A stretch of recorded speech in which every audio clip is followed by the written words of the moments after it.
আমার এত তাড়া নেই। তুমি নিশ্চিন্তে ধীরে সুস্থে যত্ন করে আমাকে কষ্ট দিতে পারো। খুব সময় নিয়ে আঘাত করে করে আমায় ভাঙতে পারো রোজ। তুমি ক্লান্ত হলে এক কাপ চায়ে চুমুক দিয়ে সতেজতা নিয়ে আবার আমায় দুঃখ দিও। আমার ভীষণ অসুখ করেছে জানো।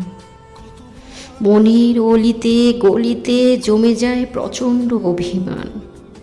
আমার অভিমানগুলো তুমি তুমি ছুঁয়ে দিলে বরফের মতো যায় গলে। আমার এখন আর ভালোবাসায় নয়, ভাঙনে হয়েছে অভ্যাস। আমার এত তাড়া নেই। তুমি নিশ্চিন্তে ধীরে সুস্থে যত্ন করে আমাকে কষ্ট দিতে পারো। খুব সময় নিয়ে আঘাত করে করে আমায় ভাঙতে পারো রোজ।